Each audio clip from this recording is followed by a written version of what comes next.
Good day everyone! Nandito tayo ngayon para malaman natin ang iba't ibang perspektibo ukol sa home economics. Kasama natin ngayon ang dalawang college student na si Sir Emmanuel Pagayukan at si Ma'am Danica Ebora. Magandang araw po. Magandang araw po. Para sa unang katanungan, ano ang pumapasok sa isip nyo kapag naririnig nyo ang salitang home economics? Para sa akin, kapag narinig ko yung salitang home economics, ito yung mga ginagawa natin sa ating tahanan tulad ng pagluluto, paglilinis, tsaka yung kung paano tayo mag-budget. Ganun. Ano-ano yung mga ginagawa mo sa bahay nyo bilang isang babae? Bilang isang babae, syempre kapag babae ka, ikaw yung naggagawa tulad ng nagluluto ka, naghuhugas ng pinggan at naglalaba. Ganun. Ikaw naman sir, ano yung masasabi mo tungkol dito? Para sa akin ng home economics naman, ito yung nagpapakita ng pagiging responsable sa isang tahanan. Bilang isang lalaki, ano-ano yung mga bahagi na ginagampanan mo sa tahanan niyo? Ayun, bilang lalaki sa tahanan, nagagawa ko yung pagligid. And dapat multitasking din tayo sa pagod at kaya rin natin magluto at sa pag-aalaga sa bata. Para naman sa ikalawang katanungan, sa tingin nyo, may kabuluhan pa rin ba ang home economics sa makabagong panahon? Bakit o bakit hindi? Sa tingin ko, oo. Dahil yung home economics, tinuturuan tayo nito kung paano natin pagkasyahin yung pera natin, kung paano tayo mamahala sa bahay. Ayun. Ayun. Ano-ano ba yung pamamahala na ginagawa mo sa bahay? Yung kunyari, may yung oras mo na manage mo, kunyari sa oras sa umaga, magluluto ka, sa tanghali, iba naman yung gagawin mo, at sa hapon, iba pa rin yung gagawin mo, para lang marami kang magawa, maging productive yung araw mo. Ikaw naman sir. Para sa akin naman, sa ngayon wala na siyang kabuluhan kasi dapat kasi habang tumatagal, dahil nakikita na natin sa magulang natin yung bawat kilos nila na kung ano yung mga dapat nilang gawin. Para kayo sir, wala ng kabuluhan ng home economics. Ngunit para kaya sa mga kabataan natin na panibago pa lang nauusad sa buhay, may kabuluhan pa kaya sa kanila yun? Yan ang hindi ko masasabi kasi depende pa rin sa pagiging kabataan natin yan. Nasa sa atin pa rin kung nasa tamang pag-iisip tayo na kung tayo ba yung balak natin tumulong talaga. Sa pangatlong katanungan, sa inyong palagay, ano ang pinakamahalagang kasanayang na ituturo ng home economics? Para sa akin, ituturo na to kung paano tayo mamahala. Yun nga, mamahala sa budget, mamahala sa kung ano man yung dapat na gawin. Kasi sir naman. Ganon din, para naituturo sa atin ang pagiging isang responsibleng tao bilang isang pamilya. Di ba sa pag-aaral natin ng home economics, natututo tayo ng mga bagay-bagay. Sa tingin nyo ba yung mga skills na natututunan natin sa home economics, magagamit nyo sa pangsarili nyong kapakanan? Oo naman, syempre. Magagamit natin to sa pang-araw-araw.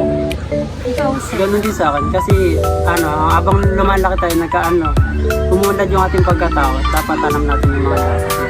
Kasi di ba ngayon nauuso na yung mga handicrafts na mga ibinebenta nila, ginagawang business na. So, ayun talaga yung pinakang naging impact ng home economics. Nag-open to ng multiple opportunities para sa lahat.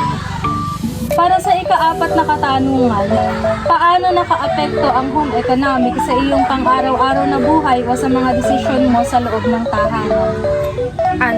Natutuhan ko kung paano ko gamitin yung pera ko sa tama. Kumbaga, may pinaglalaanan na yung bawat pera na pumapasok sa akin. At bilang estudyante, hindi lang naman, wala pang trabaho, pero may mga pera na binibigay tulad ng baon, pero napapamahalaan ko yung ayos. Ayan. Kasi sir naman, Sa akin naman nagkakaroon to ng impact kasi habang tumatagal na nakakasanayan ko na yung mga gawain ko ng kunyari yung pagiging responsable. Kunyari, hindi na ako kailangan pang utusan para gawin yung isang bagay. syempre di ba kung kagaya ni sir, lalaki siya, sinasabi nila na ang gawaing paglalaba ay para lang sa mga kababaihan. So dahil sa home economics, natutunan ni sir kung paano gawin yung mga bagay na yun nang hindi na nakakapagpabigat pa sa pamilya niya kasi kaya naman niya nang gawin. Para sa ika-5 katanungan, naniniwala ba kayo na dapat manatiling itinuturo sa paaralan ng home economics bilang isang pangunahing asignatura? Bakit? Para sa akin, oo. Dahil sa paaralan, tinuturo yung mga skills na dapat nating malaman or dapat nating magamit. And dapat sa bahay rin, na-apply natin siya. Si sir naman. Ganon din sa akin, dapat din siya ituro kasi bilang isang estudyante na hindi lahat pare-pares ng pag-iisip na kung gugustuhin ba ng isa, tas yung iba naman hindi rin naman gusto. Bilang mga college student na po kayo, ma'am and sir, anong subject na ba tungkol sa home economics yung na-take niyo o napag-aralan niyo noon? Sa akin nung grade 9, kasi kinuha kong ay food processing. So doon, tinuturo sa amin kung paano yung tamang pag-budget din and tamang pagbili, paggamit ng mga materyales. Ayun. Kasi sir naman, ano yung mga subject regarding sa home economics yung napag-aralan mo na noong nasa high school ka o nung nasa elementary ka pa? Para sa akin yung EPP, kasi dito tinuturo talaga nila kung paano kung ano dapat ba natin gawin. Para sa ika-anim na katanungan, anong mga pagbabago o pagpapabuti ang maipapayo nyo upang maging mas kawili-wili at kapaki-pakinabang ang home economics ngayon? Siguro i-prioritize yung pagtuturo ng home economics sa mga bata para mas marami silang malaman patungkol doon. Sa akin naman, imulat yung mata ng mga kabataan na ipakita na mahalaga ang mga gawaing bahay.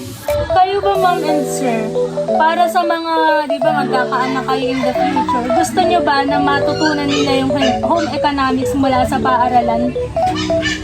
Sa akin, oo. Kasi malaking tulong to eh. Kumbaga, natutunan nila sa paaralan and ituturo ko din bilang ina sa kanila sa bahay. Ganun. Si sir naman. Ganon din sa akin kasi hindi sapat pa rin yung pagtuturo ng magulang para sa mga anak. Siyempre kasi alam natin na masalimuot ang home economics, kaya para rin sa akin, mahalaga na ituturo pa to sa paaralan. Para sa ika-pitong katanungan, sa iyong palagay, paano nakatutulong ang home economics sa paghubog ng pagkatao at kasarian ng isang tao? Natuto akong maging responsable bilang estudyante and bilang anak din. Tapos natutunan ko rin na nagkaroon din ako ng sipag. Kumbaga, hindi lang basta natutunan ko siya sa paaralan and in-apply ko siya sa bahay namin. Ganun, sa pang-araw-araw. Si sir naman. Ayun nga, para sa akin din na wala dapat gender yung sa home economics kasi nga hindi lang dapat yung babae lang yung nagawa sa bahay, kaya rin ng lalaki bilang kasama sa bahay. Si sir ba, naglalaba ka ba, sir? Yes po. Naghuhugas? Oo naman. Nananahe? Oo. Very good si sir. Para sa ikawalong katanungan, sa tingin nyo ba dapat bang pareho ang kalalakihan at kababaihan na matuto ng home economics? Bakit o bakit hindi? Para sa akin, dapat pareho. Tulad nga ng sabi ni sir kanina, hindi lang porket home economics para lang sa mga babae. Maraming mga lalaki na mas magaling pa nga mas magaling pa manahe, maglaba, magluto, parang gano'n. Para naman kay sir. Ganun din, tulad din ng sinabi ni ma'am na dapat parehas tayong may alam na hindi lang dapat isa may alam kasi since magkasama naman kayo sa bahay, dapat alam nyo ano yung gagawin. Kasi halimbawa niyan, wala yung isa, dapat magagawa rin nung naiwan doon sa bahay yung dapat gawin yung wala. Para sa ikasyam na katanungan, ano sa palagay nyo ang papel ng home economics sa pagsusulong ng matipid at sustainableng pamumuhay? Para sa akin, nagiging mas matalino tayo sa paggamit and mas nagiging responsable din. Ayun. Marunong ba mag-budget si ma'am? Yes po. Pag napunta ka ng palengke, naka-ready na ba yung budget planning mo? Oo, kumbaga, yung pera dito kapag kumbaga alam yung canvas, yung bibititingin ka muna sa iba, kapag alam mo mahal, lipat ka sa iba, maghahanap ka na mas mura para ma-budget mo yung pera mo. Si sir kaya? Ganun din yun sa akin. Kasi, di ba, kami nagtatrabaho, then dapat hindi rin kami ganun kagastos. Kasi dapat, malaman din ng babae na yung kung saan dapat gagastusin yung perang pinagkakitaan. Working student ba si sir? Yes po. Bilang isang working student, paano mo na di-divide or nababudget yung sinasahod mo sa pang-araw-araw? Ayun nga, dapat alam mo rin kung saan mo dapat gagastusin yung pera. Nakaplano na yung pera na kinita mo para sa gastusin. Para naman sa huling katanungan, hihikayatin mo ba ang mga kabataan ngayon na magkaroon ng interes sa home economics? Bakit?